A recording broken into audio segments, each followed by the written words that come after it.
মাসুদ রানা সিরিজের গল্প আক্রান্ত দূতাবাস পর্ব ৬। মাথার নিচে দুহাত রেখে নিজের হোটেল রুমে শুয়ে আছে জর্জ ভলদেজ। লুনা নেই, আসেনি। পুরো ২ রাতেও বোধহয় শখ মেটেনি বারমুদেজের। শূন্য রুম উপহাস করছে যেন যুবককে।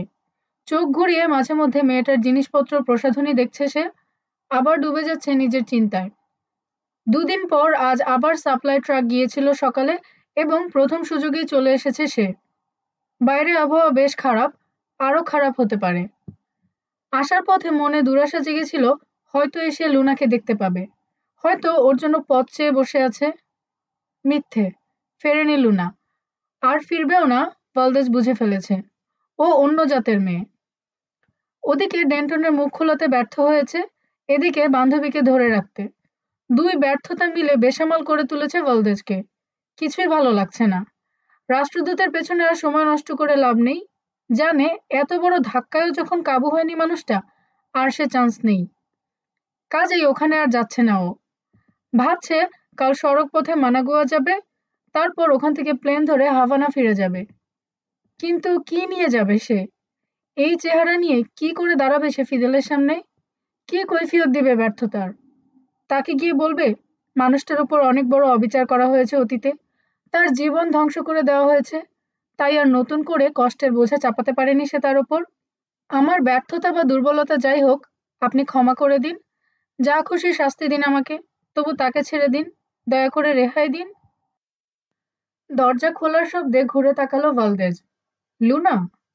ওকে দেখে হাসলো মেয়েটি, তাড়াতাড়ি কাছে এসে চুমু খেলো ঠোঁটের কোণে। ঘৃণায় সারা গা রি রি করে উঠল যুবকের। হারামজাদি গোসলটাও বোধহয় করেনি সকালে। মুখে বারমুদেজের কোলনের গন্ধ। কেমন আছো জর্জ? ভালো। শুয়ে শুয়ে ওর কাপড় ছাড়া দেখতে লাগলো সে। ভেতরের উচ্ছ্বাস চেপে রাখতে পারছে না লুনা, মুখটা যেন ১০০০ ওয়াটের বাল্বের মতো জ্বলছে। কোথায় ছিলে ২ দিন? প্রশ্ন করলো শান্ত গলায়। আর বলো না, গিয়েছিলাম বারমুদেজের ফিনকা দেখতে। ওর যে আবার ২ বোনও আছে তা কে জানতো।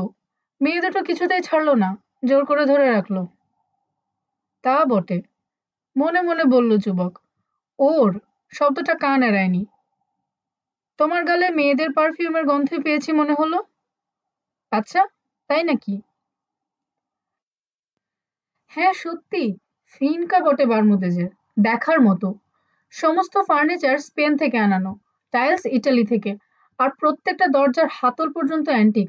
ওগুলো এসেছে সব। কি বলছে ঠিকমতো বুঝে আগেই বলে উঠল সে। আর বারমুদেজের খাট? ওটা নিশ্চয়ই ক্যাস্টেলিয়ান 4 পোস্টার। না, ওটা নাকি রানী ইসাবেলার। খেয়াল করলো না মেয়েটা। ব্রা আর জাঙ্গিয়া পরে আয়নায় নিজেকে দেখছে ঘুরিয়ে ফিরিয়ে। চেহারা হাসছে কি এক আনন্দে। বাহ, দারুণ। ২ সপ্তাহ যেতে না যেতে কমিউনিজমের চমৎকার নমুনা দেখাতে শুরু করে দিয়েছে তাহলে বারমুদেজ। চোখ কুঁচকে ঘুরে তাকালো লুনা। মানে? না, বলছিলাম কমিউনিজমের সমতার বাণী তাহলে ভালোভাবেই মেনে চলছে লোকটা, কি বলো? নিজের জন্য এই সামান্য আয়েশের আয়োজন করছে বারমুদেজ, তাকে তুমি ব্যঙ্গ করছো মনে হয় জর্জ। বছরের পর বছর ধরে মানুষের স্বাধীনতার জন্য লড়েছে ও। দিনের পর দিন না খেয়ে না ঘুমিয়ে সংগ্রাম করেছে। দেশ স্বাধীন হয়েছে। এখন এই সামান্য সুখ সুবিধে নিশ্চয় পেতে পারে বারমুদেজ। এসব ওর ন্যায্য পাওনা। উঠে বসলো ভলদেজ, ঠোঁটের কোণে বাঁকা বেপরোয়া হাসি। স্বাধীনতার আসল অর্থ তুমি বোঝো না। তোমার বারমুদেজ বোঝে কিনা তাতেও সন্দেহ আছে আমার। জানলে ৩ হপ্তাহ যেতে না যেতে দুনিয়ার কোথায় এখন অ্যান্টিক আছে, শকুনের চোখ নিয়ে সেসব দেখতে যেত না লোকটা। চোখ মুখ কুঁচকে চেহারা বিচ্ছিরি করে তুলল মেয়েটি। আসলে তুমি ওকে হিংসে করো, ঘৃণা করো, তাই এসব বলছো। বারমুদেজের সাফল্য দেখে গায়ে জ্বালা ধরে গেছে তোমার জর্জ। ও ২ সপ্তাহে নিজের ভবিষ্যৎ গড়ে নিয়েছে, অথচ তুমি ২ সপ্তাহের মধ্যে একজন মানুষের মুখ খোলাতে পারলে না। এটাই তোমার গা জ্বালার কারণ, বুঝি আমি। হঠাৎ হাসলো সে। তুমি তো পারলে না, ফেল মেরেছো। এবার দেখো কাল কি করে আমেরিকানটার মুখ খোলায় বারমুদেজ। তখন? কিসের কথা বলছো? বাঁকা হাসি হাসলো মেয়েটি। তুমি আমাকে বলেছিলে ১৫ দিনের মধ্যে লোকটার মুখ খোলাবে, মনে আছে?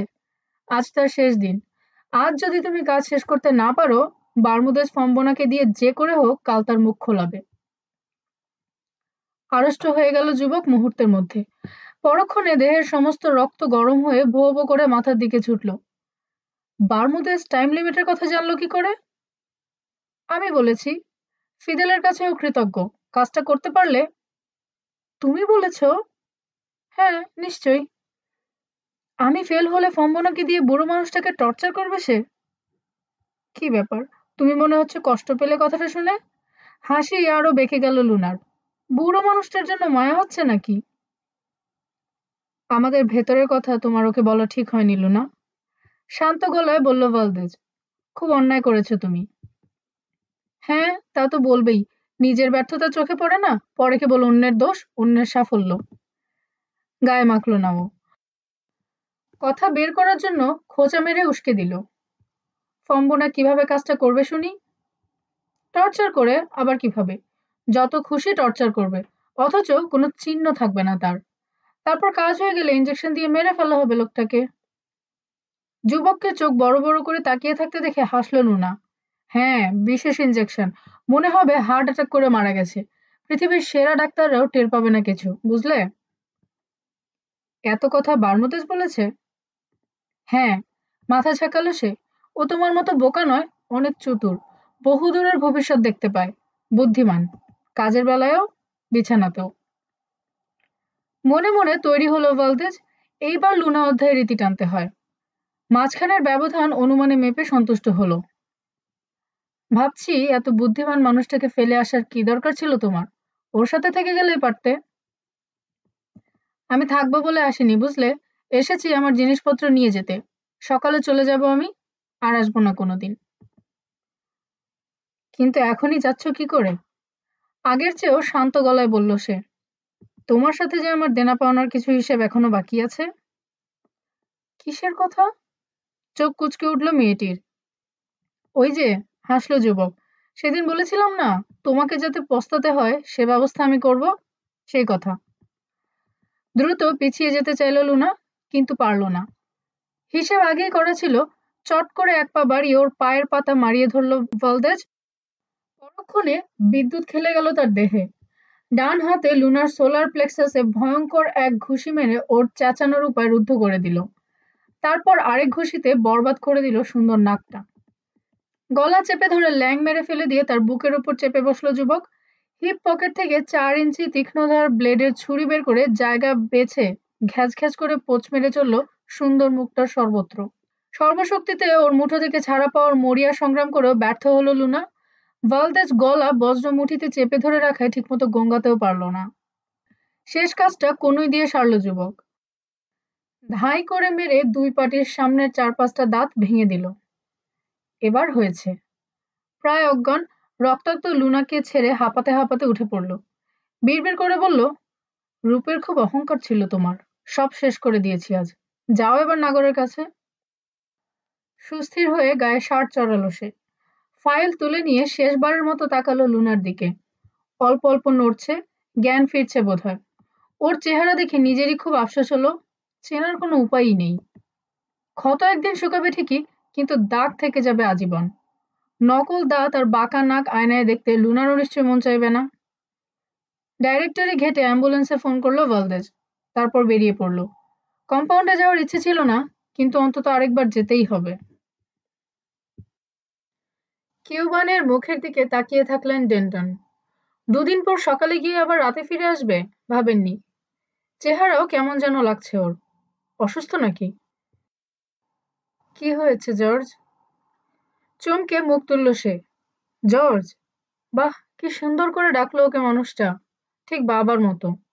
কি আশ্চর্য, এত নরম মিষ্টি করে বহু বছর কেউ ডাকেনি তাকে। মুহূর্তের জন্য নিজের উপর নিয়ন্ত্রণ হারিয়ে ফেলল ভালদেজ। অবশ্য সামলে নিল সঙ্গে সঙ্গে। ওকে শেষ করে দিয়ে এসেছি। চোখ কুঁচকে উঠল রাষ্ট্রদূতের। বান্ধবীকে? হ্যাঁ। ঘটনা সংক্ষেপে খুলে বলল সে। অনেকক্ষণ পর ফোঁস করে দীর্ঘশ্বাস ছাড়লেন তিনি। মাথা দোলালেন। ঈশ্বরকে ধন্যবাদ জানাও জর্জ, তিনি তোমাকে রক্ষা করেছেন শেষ পর্যন্ত। মেয়েটা তোমার ভেতরের সমস্ত ক্ষমতা দৃঢ়তা শুষে নিয়ে তোমাকে প্রায় ফসিল বানিয়ে ফেলেছিল। আমি নিজেই তা টের পেয়েছি। মানে? প্রথম দিন তোমার মধ্যে যে ব্যক্তিত্ব আমি দেখেছি, যে দৃঢ়তার সাথে ফর্ম বোনার অস্ত্রের সামনে দাঁড়িয়ে তুমি আমার জ্যাকেট খুলে নিয়েছো, তা হারিয়ে ফেলেছো তুমি কদিনের মধ্যে। এই মেয়ের জন্যই সেসব গেছে। আজ একটা সত্যি কথা বলি, আমি তোমাকে মনে মনে ভয় পেতে শুরু করেছিলাম। তোমার শুরুর দিকে দৃঢ়তা যদি থাকতো, এতদিনে কি ঘটে যেত জানি না। তবে থ্যাংক গড আমি মুখ বন্ধ রাখতে পেরেছি। তোমাকে বেহাল করার জন্য লুনাকেও আমার ধন্যবাদ জানানো উচিত। একটু ভাবলেন ডেন্টন। আজকের পর থেকে তুমি তোমার ভেতরের হারানো শক্তি ফিরে পাবে হয়তো। প্রার্থনা করি কোনো মেয়ের কারণে আমার মতো তোমার সম্ভাবনাময় জীবন যেন ধ্বংস না হয়। তুমি যেন নিজেকে সামলে রাখতে পারো। বোকার মতো হাঁ করে লোকটার দিকে তাকিয়ে থাকলো জর্জ ভালদেজ। আজব কাণ্ড, লোকটা তাকে সান্ত্বনা দিচ্ছে, তাকে আশীর্বাদ করছে। তা কি করে হয়? ডেন্টনের চোখে ওটা কোন দৃষ্টি? আমার জন্য সহানুভূতি? কমিউনিজমের এই চিরশত্রু, ভালদেজের দেশের নেতার আজন্ম শত্রু। তাড়াতাড়ি চিন্তার লাইন ঘোরালো সে। এসব আর ভাবতে চায় না, সময় আর নষ্ট করতে চায় না। কে সে? গলা পরিষ্কার করলো সে। ডেন্টন, আমি আপনাকে একটা জরুরি খবর জানাতে এসেছি। কি? আপনার সাথে প্রথম সাক্ষাতের দিন হোটেলে ফিরে আমি লুনাকে বলেছিলাম 15 দিনের মধ্যে আপনার মুখ খোলাবো, কিন্তু পারিনি। তো? ভালদেজকে আনমনা হয়ে উঠতে দেখে বললেন রাষ্ট্রদূত। আজ তার শেষ দিন। আজকের পর। থামলে কেন? কথাটা লুনা বার্মুদেজকে জানিয়ে দিয়েছে। সে ঠিক করেছে আজকের পর ফম্বনাকে দিয়ে নির্যাতন চালিয়ে নামগুলো বের করবে আপনার মুখ থেকে। ভাববেন না আমি এসব বানিয়ে বলছি, কথাটা সত্যি। কিছুক্ষণ পর ডেন্টন বললেন, বার্মুদেজ এত বড় কাণ্ড ঘটাবে? ঘটাবে, কারণ ও উন্মাদ, ক্ষমতার নেশায় অন্ধ। সে কথা আসার আগে ফিদেলকে বলে এসেছি আমি, এখানে এসে বার্মুদেজকেও বলেছি। উন্মাদ যদি নাই হবে, তাহলে আপনার দূতাবাসে কেন চড়াও হবে সে? এ থেকে আপনাকে বাঁচানোর একটাই পথ দেখছি আমি। ষড়যন্ত্রকারীদের যে কোনো একজনের নাম আমাকে জানতে হবে, আজ রাতেই, এবং সেটা ফিদেলকে জানিয়ে দিতে হবে। এই কাজটা করা গেলে বার্মুদেজ তার প্ল্যান বাতিল করতে বাধ্য হবে। চুপ করে থাকলেন রাষ্ট্রদূত।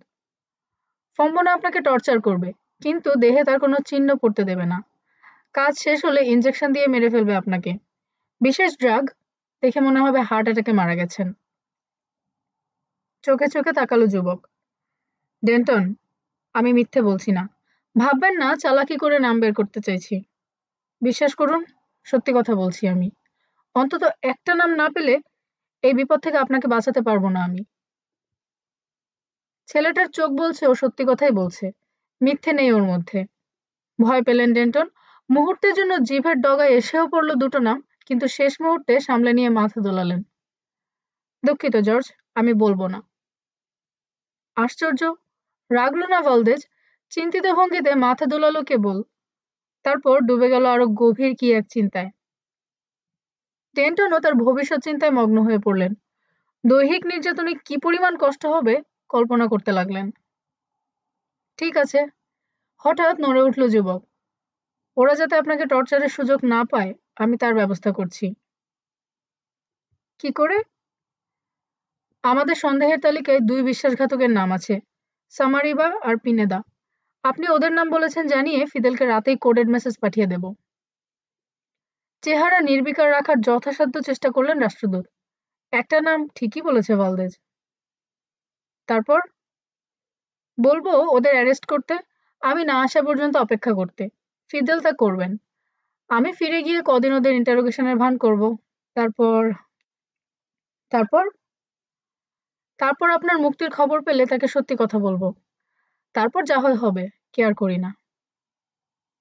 তাকিয়ে থাকলেন ডেন্টন। কৃতজ্ঞতায় পক্ষাঘাতগ্রস্ত হয়ে পড়েছেন। এর পরিণতি কি হতে পারে? বলতে পারি না। হয়তো মৃত্যুদণ্ড দেবেন ফিদেল, নয়তো চাকরি যাবে। কিছু না কিছু তো হবেই। দারুণ এক হাসি হাসল সে।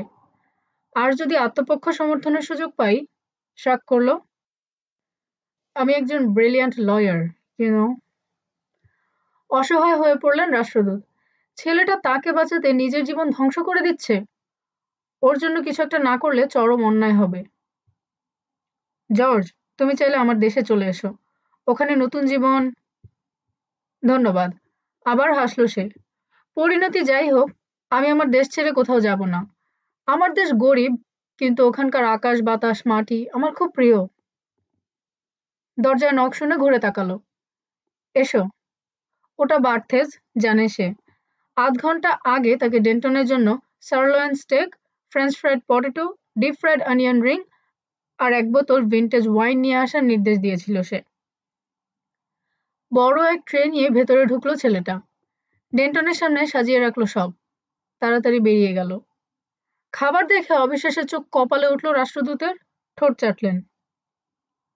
খেয়ে নিন, তারপর চলে যান নিজের কোয়ার্টার্সে। বেশ দ্বিধার সাথে হাত বাড়ালেন ডেন্টন। ওয়াইনের বোতলের ফয়েল খুলতে লাগলেন। তুমিও বসো জর্জ, আরেকটা প্লেট দিয়ে যেতে বলো ওকে। হঠাৎ ভেতরে কি যে ঘটে গেল বুঝতেই পারল না জর্জ, কেবল নিজের চিৎকার শুনল কানে। জাহান্নামে যাও ডেন্টন, নিজেকে খুব কেউকেটে মনে হচ্ছে তোমার, না? ওয়াশিংটনে কোনো দামি নাইট ক্লাবে খেতে এসেছো? ভুলে যাও। একটানে প্লেট কেড়ে নিল সে। যতক্ষণ নাম না বলছো ততক্ষণ স্টেকও পাচ্ছ না তুমি। ডেন্টনের হতভম্ব চেহারার সামনে বড় এক টুকরো রসালো মাংসের টুকরো মুখে পড়ে চিবোতে শুরু করলো। 2-3 কামড় দিয়েই নিজেকে ফিরে পেল সে। লাজুক হাসি দিয়ে প্লেট এগিয়ে দিল তার দিকে। ঢকিলে বলল, সরি, ধৈর্য শক্তি পুরো হারিয়ে ফেলছি মনে হয়। ভুলে যান, খেয়ে নিন। এক মুহূর্ত অনিশ্চিত দৃষ্টিতে যুবককে দেখলেন রাষ্ট্রদূত। তারপর ছুরি কাঁটা চামচ নিয়ে ঝাঁপিয়ে পড়লেন স্টেকের উপর। ওদিকে হঠাৎ করে আড়ষ্ট হয়ে গেল ভালদেজ। গলার মধ্যে তেতো লাগছে না? মারি অবশ হয়ে আসছে কেন? পর মুহূর্তে কুঁকড়ে গেল পেটের মধ্যে তীক্ষ্ণ ধার গরম ছুরির খোঁচা খেয়ে। এরই মধ্যে বুঝে ফেলল কি ঘটে গেছে। বিষ! খাবারে বিষ মিশিয়ে দিয়েছে হারামজাদা মেস্তিজো ছেলেটা। কিচেনে গিয়ে খাবারের কথা বলতে ছেলেটা 2 বার জিজ্ঞেস করেছিল কার জন্য, অ্যাম্বাসেডরের কিনা। তার মানে ডেন্টনকে মেরে ফেলার জন্যই। আরেক খোঁচা খেয়ে ধর্মর করে উঠে দাঁড়ালো সে। রাষ্ট্রদূতকে মাংস চিবোতে দেখে চেঁচিয়ে বলল, দাঁড়ান, খাবেন না। বলতে বলতে ঝাঁপ দিল ভালদেজ। ট্রে এক ঝটকায় ফেলে দিয়ে তাকে নিয়ে মেঝেতে পড়ল হুড়মুড় করে। মেঝেতে জোরে মাথা ঠুকে গেল হতভম্ব রাষ্ট্রদূতের। বিষয়টা তখনও ঠিকমতো বুঝে উঠতে পারেননি। জোর করে তার মুখের মধ্যে আঙুল ভরে দিল সে। টুকরোটা বের করে ছুঁড়ে ফেলে দিল। ধাক্কা খেয়ে কাত হয়ে পড়ে গিয়েছিল ওয়াইনের বোতল। থাবা মেরে ওটা তুলে নিয়ে গুরু গলা তার মুখে ভরে দিয়ে কোনো মতে বলল, কুলি করুন, কুলি করুন, মাংসে বিষ মেশানো ছিল। এক গড়ান দিয়ে সরে গেল যুবক। তীব্র যন্ত্রণায় 2 হাঁটু থুতনির কাছে উঠে এসেছে। গলায় আঙুল ভরে বমি করার প্রাণপণ চেষ্টা করলো, কিছু লাভ হলো না। দেরি হয়ে গেছে। স্পষ্ট বুঝতে পারলো মরে যাচ্ছে সে। কুলি করে হামাগুড়ি দিয়ে এগিয়ে এলেন রাষ্ট্রদূত। বিষে নীল হয়ে আসা ভালদেজের দিকে তাকিয়ে থমকে গেলেন। আমি আমি ওদের ডাকছি। না ডেন্টন। বহু কষ্টে মাথা দোলালো সে। কোনো লাভ নেই, আমি শেষ হয়ে গেছি। আপনার জন্য বিষ মেশানো হয়েছিল ডেন্টন। কুক জেনেই এ কাজ করেছে। নিঃশ্বাস ভারী হয়ে আসছে ভালদেজের। টের পেল ওর মাথা কোলে তুলে নিয়েছেন রাষ্ট্রদূত। ঝাপসা দৃষ্টিতে তার চোখে পানি দেখতে পেল সে। ডেন্টন, আমি আমি মিথ্যে বলেছি আপনাকে। ঘন ঘন দম নেয়ার ফাঁকে বলে চলল। আম্পারও আপনাকে ভালোবাসতো, সত্যি। আপনার সাথে বিশ্বাসঘাতকতা করেছে বলে লজ্জার সামনে আসতে পারেনি, কিন্তু সে সত্যি ভালোবাসতো আপনাকে। ফিদেল আমাকে বলেছেন, গোমেজকে বিয়ে করলেও সে আপনাকেই ভালোবাসতো, মারা যাওয়ার আগে পর্যন্ত। বিশ্বাস করুন, বিশ্বাস করুন। তার মাথা বুকের সাথে চেপে ধরে বসে থাকলেন ডেন্টন। গলার স্বর এখন আর শোনা যায় না যুবকের। চোখ বুজে এসেছে। মুখ নামিয়ে তার কানের কাছে জোরে জোরে বললেন, আমি বিশ্বাস করি জর্জ, বিশ্বাস করছি মাই সান। হঠাৎ ঝাঁকি খেয়ে শক্ত হয়ে গেল সে। পরক্ষণে আচমকা শিথিল হয়ে এলিয়ে পড়ল। স্থির হয়ে গেছে। চোখের পানির বেগ বাড়লেও মোছার চেষ্টা করলেন না ডেন্টন। পরম যত্নে ভালদেজের মাথা চেপে ধরে বসে থাকলেন। সময় গড়িয়ে চলেছে, হুঁশ নেই। ভাবছেন, এ কেমন বিচার? এই বিচারের জুরি কেউ ছিল? কোন বিচারক ভালদেজের মৃত্যুদণ্ড দিল? কার অঙ্গুলি নির্দেশে মানুষের জীবন এভাবে তছনছ হয়?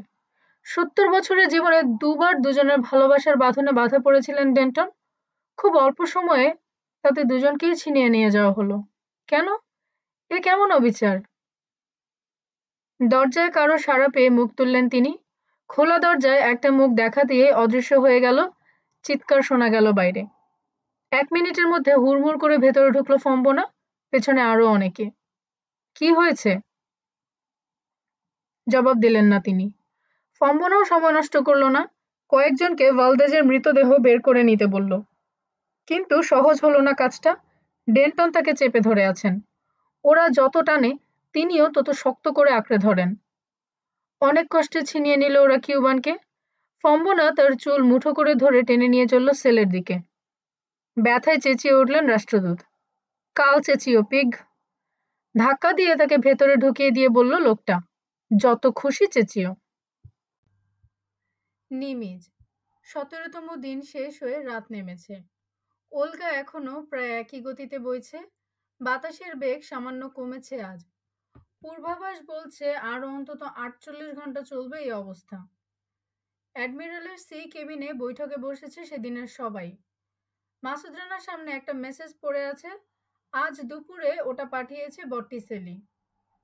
ওতে যা আছে তার সারমর্ম এরকম: গতকাল সকালে কম্পাউন্ড থেকে একটা লাশ বের হয়েছে সাপ্লাই ট্রাকে করে।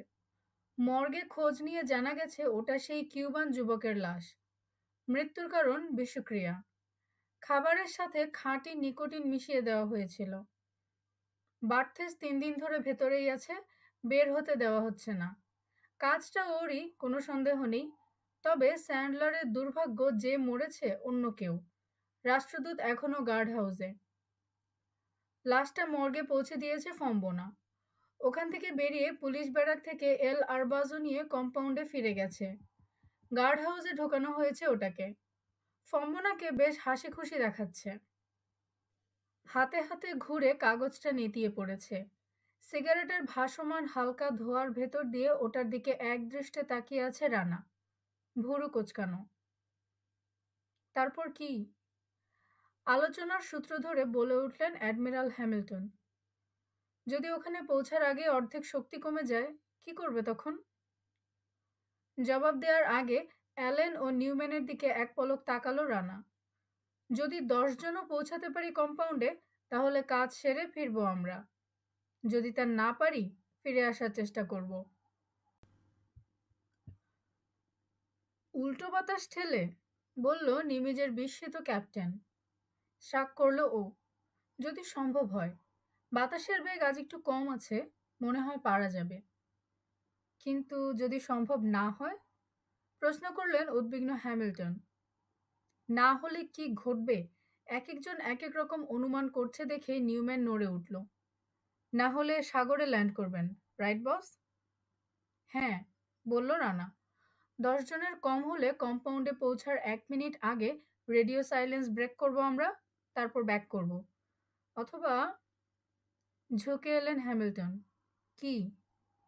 অথবা সংখ্যায় কম থাকলে ভেতরে ঢুকবো না আজ রাতে, বাইরে জড়ো হব সবাই। তারপর কাল ওদের সাপ্লাই ট্রাক হাইজ্যাক করে ওটায় করে ভেতরে ঢুকবো। Surprise attack. এইটা কোনটা বস? চোখ কুঁচকে বলল অ্যালেন। এমন তো কোনো প্ল্যান ছিল না। হাসলো ও। ঠিকই বলছো, আইডিয়াটা মাত্রই মাথায় এলো। দীর্ঘ নীরবতা। মাথা ঝাঁকালো নিউম্যান। এই প্ল্যানটা মন্দ নয়, বেশ ভালোই মনে হচ্ছে। আমি ভাবছি এই ওয়েদারে আপনার আর সব সঙ্গে উড়বে কিনা, বলল এক্সিকিউটিভ অফিসার। এই ধরনের অনিশ্চিত মিশনে স্বেচ্ছায় কাজ করার মতো মানসিকতা সবার আছে কিনা। আমার মনে হয় আছে, দৃঢ় কণ্ঠে বলল রানা। ওদের আবহাওয়ার পরিস্থিতি জানিয়ে আহ্বান করে দেখা যেতে পারে কে কে যেতে রাজি হয়। প্রস্তাব দিল রবসন। হ্যাঁ, মাথা দোলালো ও। এখনই করা যেতে পারে সে ব্যবস্থা।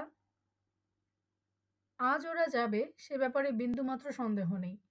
এ প্রস্তাব প্রথম দিন দেয়া হলেও কেউ পিছাতো না। তবু রানা তা করেনি বিবেকের সাড়া পায়নি বলে। বোঝার ওপর শাকের আটি চাপাতে দেয়নি মানুষগুলোর মাথায়। ওরা প্রত্যেকে রানার খুব ভালো চেনা, প্রত্যেকে দুর্ধর্ষ, বেপরোয়া। মৃত্যু হতে পারে জেনেই মিশনে যোগ দিয়েছে। কিন্তু তাই বলে জেনে শুনে একেবারে নিশ্চিত মৃত্যুর মুখে লাফিয়ে পড়তে বলা চরম স্বেচ্ছাচারিতা হতো। ও যদি নিজেও সেদিন মরত, তবু নির্বুদ্ধিতার স্বেচ্ছাচারিতার কলঙ্ক এড়াতে পারত না। ক্যাপ্টেনকে জিজ্ঞেস করলো ও। এখন রওনা হলে বিচের 5 মাইলের মধ্যে পৌঁছতে কত সময় লাগবে? জিমি এক্সিকিউটিভ অফিসারের দিকে তাকালো ক্যাপ্টেন। রিসিভার তুলে ইঞ্জিন রুমকে প্রশ্নটা করলো জিমি। মুখ তুলে প্রায় তখনই জবাব দিল, অ্যাট 0:10 আওয়ার্স। ঘড়ি দেখলো রানা, 11:15। তার মানে 55 মিনিট। তাহলে সময় নষ্ট না করে রওনা হওয়া যাক। কিন্তু আর সবার মত, বলল রবসন। সে যেতে যেতেও নেওয়া যাবে, দ্রুত জবাব দিলেন অ্যাডমিরাল হ্যামিল্টন। ওরা কেউ কেউ হ্যাঙ্গারে। 2 এক্সপার্টকে লক্ষ্য করে বলল রানা। অন্যদেরও ওখানে যেতে বলো প্লিজ। একযোগে উঠে পড়ল ওরা, বেরিয়ে গেল। রানার সাথে অন্যরাও উঠল, রবসন বাদে। ক্যাপ্টেন আর জিমিকে অনুসরণ করে হ্যাঙ্গারের দিকে চলল রানা, হ্যামিল্টন ওর পাশে। হ্যাঙ্গারের এন্ট্রান্সে পৌঁছে থেমে পড়ল সামনের দুজন। চেঁচিয়ে কিছু অর্ডার করলো এক্সিকিউটিভ অফিসার। মুহূর্তে ভেতরের কাজকর্ম থেমে গেল। অগ্রসরমান 4 জোড়া জুতোর আওয়াজ ছাড়া আর কোনো শব্দ নেই। 2 ইন্সট্রাক্টরকে দেখল রানা, স্কোয়াড লিডার মোকান্ডার সাথে আলোচনা করছে। ওদের সাড়া পেয়ে ঘুরে তাকালো। অ্যালেন মুখ টিপে হাসলো বোধহয়। 4 স্কোয়াড লিডারের পেছনে দ্রুত লাইন দিয়ে দাঁড়ালো কমান্ডোরা। ক্যাপ্টেন মোকান্ডা হাঁক ছাড়ল, টেনশন। 24 জোড়া বুটের আঘাতে কেঁপে উঠল পুরো ডেক প্লেটিং। চোখ মুখ কোচকালো রানা আওয়াজের ধাক্কায়। দলটার মুখোমুখি দাঁড়ালো ওরা 4 জন। রানা অন্যদের চাইতে 1 হাত আগে। অ্যাট ইজ, বলল ও। আরেকবার কেঁপে উঠল প্লেটিং, তবে আস্তে।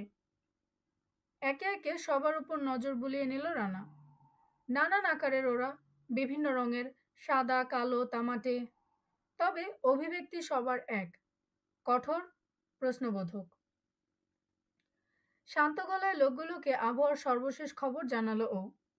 বলার সময় গলা সম্পূর্ণ আবেগমুক্ত রাখল। রাষ্ট্রদূতের উপর দৈহিক নির্যাতন শুরু হওয়ার কথা বলল।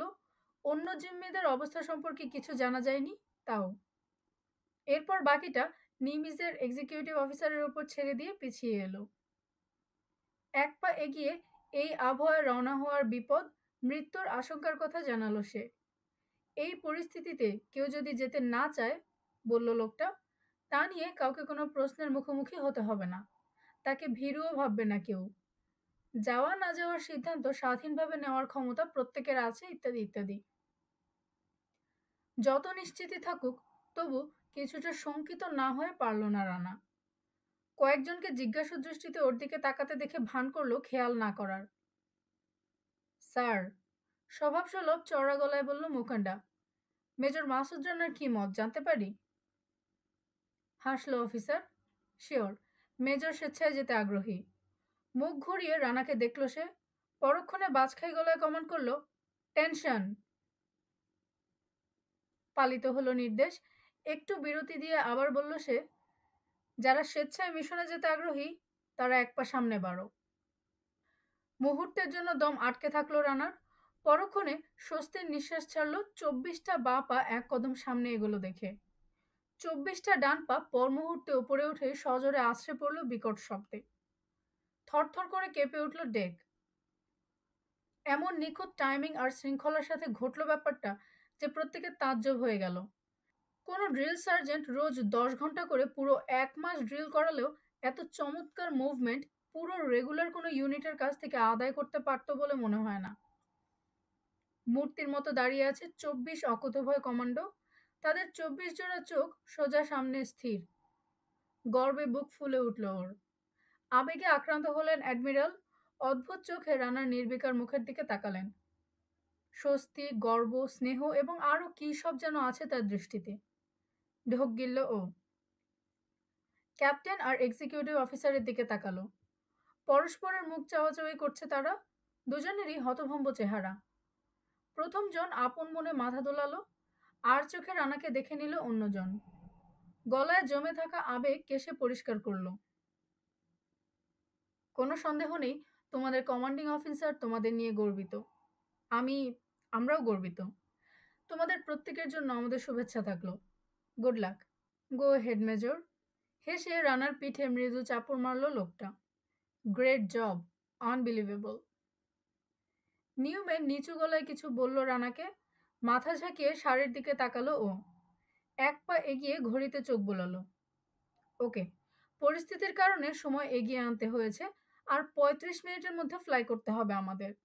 এর মধ্যে অনেক কাজ করতে হবে। আবহাওয়ার অবস্থা ভেবে প্ল্যানে কিছু পরিবর্তন এনেছি আমি। ব্যাকআপম্যান ডুগান ও কেরি যাচ্ছে না আমাদের। কেন? গমগম কণ্ঠে প্রশ্ন করল ডুগান। চেহারা অসন্তুষ্ট, হতাশ এবং তা চেপে রাখার কোনো চেষ্টাও তার মধ্যে নেই। মার্কিন ল্যান্ড ফোর্সের রেগুলার ইন সার্ভিস কমান্ডো সে, সাদা, অ্যালেনের কাজিন। ব্যাপারটা সহজ করার চেষ্টা করল ও। ফ্লাইং ইনস্ট্রাক্টরদের জানা আছে দলের কার কেমন ওড়ার ক্ষমতা। তোমাদের দুজনের স্বাভাবিক অবস্থায় ওড়ার ক্ষমতা আর সবার চাইতে কোনো অংশে কম নয়, কিন্তু এই ওয়েদারে ব্যাপারটা কঠিন হবে তোমাদের জন্য। কেন? একই কণ্ঠে একই ভঙ্গিতে আবার বলল সে। চাপা দীর্ঘশ্বাস ছাড়ল ও। ডুগান, তুমি আর কেরি ন্যাচারাল পাইলট নও। তোমরা কঠোর পরিশ্রম করেছো আমরা জানি, কিন্তু এই আবহাওয়ায় ওড়ার জন্য তোমাদের ট্রেনিং যথেষ্ট নয়। দুর্ঘটনায় পড়তে পারো তোমরা, তাই নিচ্ছি না আমি তোমাদের। ঝুঁকে লাইনের মাঝামাঝি দাঁড়ানো কেরিকে চোখ কুঁচকে দেখল ডুগান। একেবারে অল্প বয়সী সে, কালো, ইন সার্ভিস কমান্ডো। মাথা ঝাঁকালো কেরি, সোজা হয়ে বুক চিতিয়ে দাঁড়ালো প্রথমজন। আমরা যাচ্ছি মেজর। রেগে উঠল ও। না, যাচ্ছ না। যাচ্ছি স্যার, কেরি বলল এবার শান্ত গলায়। ইনস্ট্রাক্টর আমাদের ক্ষমতাকে আন্ডার এস্টিমেট করেছেন, তা প্রমাণ করতে যাচ্ছি আমরা। গ্রুপের স্কোয়াড লিডার আজরাইলকে চমকে দেওয়ার চেহারাওয়ালা লেফটেন্যান্ট সাকাসা ঘুরে তাকালো যুবকের দিকে। মেজরের অর্ডার শুনেছ তোমরা? থমথমে গলায় বলল সে। কাজেই আর কথা নয়, এরপর পিটিয়ে অজ্ঞান করে রেখে যাওয়া হবে তোমাদের। জবাবে লাইন ছেড়ে এক পা এগিয়ে দাঁড়ালো কেরি। আরেকদিকে তাকিয়ে নির্বিকার কণ্ঠে বলল, গো এহেড স্যার। ওই চেষ্টাও আগে অনেকে করেছে, পারেনি। কিন্তু চোখের কোণ দিয়ে ডুগানো লাইন ছেড়ে এগিয়ে এসেছে দেখে থেমে গেল। অসহায় চোখে রানার দিকে তাকালো। ক্যাপ্টেন এক্সিকিউটিভ অফিসার মুখ টিপে হাসি ঠেকানোর কসরত শুরু করলো। অ্যাডমিরাল আগ্রহ নিয়ে দেখছেন দুই বেয়ারা কমান্ডোকে। ওকে ইডিয়টস, দাঁতে দাঁত চেপে বলল রানা। এতই যখন মরার শখ তোমাদের, চলো তাহলে। আবার ঘড়ি দেখল ও। সময় নেই, 10 মিনিটের মধ্যে ব্রিফিং রুমে চলে এসো প্রত্যেকে। সংক্ষিপ্ত হলো ব্রিফিং। প্ল্যানে কিছু পরিবর্তন করলো রানা। রেসিডেন্সের পেছন দিকে ল্যান্ড করবে ও, পশ্চিম দিকে। সাথে থাকবে সেরা পাইলট পানামনিয়ান রড্রিগুয়েজ। দুই বিদ্রোহী ডুগান ও কেরিকে নিজের দলে নিয়েছে রানা, যদি ওরা শেষ পর্যন্ত পৌঁছাতে পারে। ল্যান্ড করে চ্যান্সেরি ভবনের পেছন দিয়ে সামনের গার্ড হাউসে যাবে রানা, রড্রিগুয়েজ থাকবে সাথে। রাষ্ট্রদূতের নিরাপত্তার ব্যবস্থা করে তার হাতে ভদ্রলোককে পাহারার দায়িত্ব ছেড়ে মূল অ্যাসল্ট টিমে যোগ দেবে রানা। কাস্টানেডার স্কোয়াড অ্যাপার্টমেন্ট ব্লকে অভিযান চালাবে। মিলিটেন্ট স্টুডেন্টদের বেশিরভাগই ওখানে থাকে। সাকাসের স্কোয়াড রেসিডেন্ট সামাল দেবে, একই সাথে জেনারেল ট্রাবল শুটারের কাজ করবে। প্ল্যান সেরে রেডিও প্রসিজিওর শেষবারের মতো ঝালিয়ে নিল ওরা। মিশনের নাম black cat. Masud Rana black cat 1, Rodriguez 2 এবং ডুগান ও কেরি যথাক্রমে 3 ও 4। মোকান্ডা গ্রিন 1, তার সহকারী গ্রিন 2, তারপর 3, 4। কাস্টানেডা, সাকাসা আর গোমেজের পরিচিতি ব্লু, ইয়েলো ও রেড। 3 স্কোয়াড লিডারের নম্বর 1, তাদের সঙ্গীদের আর সব স্কোয়াডের সহকারীদের মতো 1, 2 করে। রুমের এক মাথায় বসে নীরবে ওদের প্রস্তুতি পর্ব দেখছেন admiral Hamilton, Robson, captain, executive officer এবং নিউম্যান ও অ্যালেন। কারো মুখে কথা নেই, গম্ভীর। আর কিছুক্ষণের মধ্যে কোথায় কি করতে যাচ্ছে এরা হাড়ে হাড়ে বোঝে সবাই। কার ভাগ্যে কি আছে শেষ পর্যন্ত, তাই নিয়ে এক এক রকম কল্পনা এক একজনের মাথায়। এক ব্রিফিং সেরে আরেকটা নিয়ে পড়ল রানা। নিমিজের 3 ব্যাকআপ টিমের 3 লিডারের সাথে বসলো। A6E ইন্ট্রুডার ও হেলিকপ্টার গানশিপের কমান্ডার সাথে প্রথমে কথা সারল। সময় মতো এই গ্রুপ স্যানিটাইজ করবে কম্পাউন্ডের চারদিক। এরপর ইভাকুয়েশন কপ্টার, সিগন্যাল অফিসার, পাইলটদের মধ্যে যারা সাগরে পড়ে যাবে তাদের উদ্ধারকারী দলের লিডার সবার সাথে আলাদাভাবে বসে আগে থেকে ঠিক করা প্রসিজিওর নিয়ে সংক্ষেপে আলোচনা সারল ও। সবার শেষে কয়েক মিনিট একান্তে কাটালো পুরো অপারেশনের কোঅর্ডিনেটর অ্যাডমিরাল হ্যামিল্টনের সাথে। কাজ সেরে অ্যাডমিরাল রবসনের সাথে তার ডে কেবিনের দিকে এগুলেন বৃদ্ধ। মিশনের যাত্রার খবর জানাতে হবে তাকে হোয়াইট হাউসকে ও ঢাকায় রাহাত খানকে। একটু পর দলটা নিমিজের লি সাইড আইল্যান্ডে জড়ো হলো। সামনের খোলা ডেকে রানার আলট্রা সহ 25টা আলট্রা তৈরি। 2জন করে সেইলর 2 উইং টিপ ধরে দাঁড়িয়ে আছে।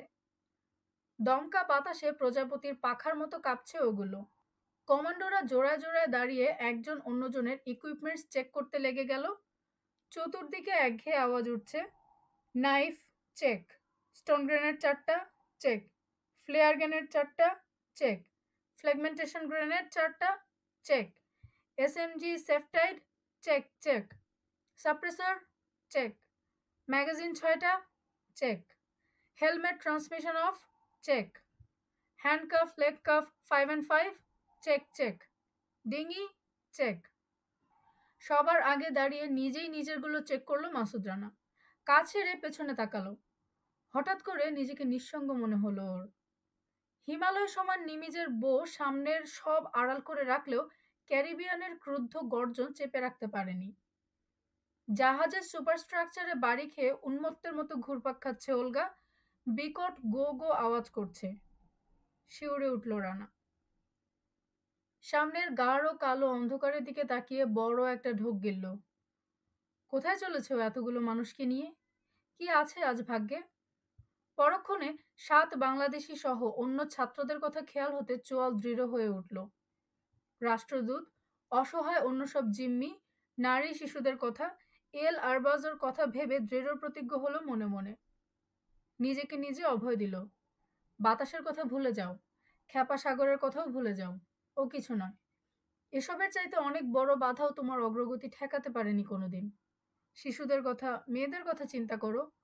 মনে মনে অসহায় দুঃখী এক বৃদ্ধের ছবি কল্পনা করো। দেখবে ভয় উড়ে গেছে। পানির মতো সহজ হয়ে গেছে পরের কাজ। একদল রক্তলোভী পিশাচের মুখোমুখি হতে যাচ্ছ তুমি। হিংস্র হায়না ওরা। ওদের ন্যায্য পাওনা বুঝিয়ে দেওয়ার চরম এক সুযোগ এটা। কড়ায় গন্ডায় বুঝিয়ে দিয়ে এসো। এগিয়ে যাও।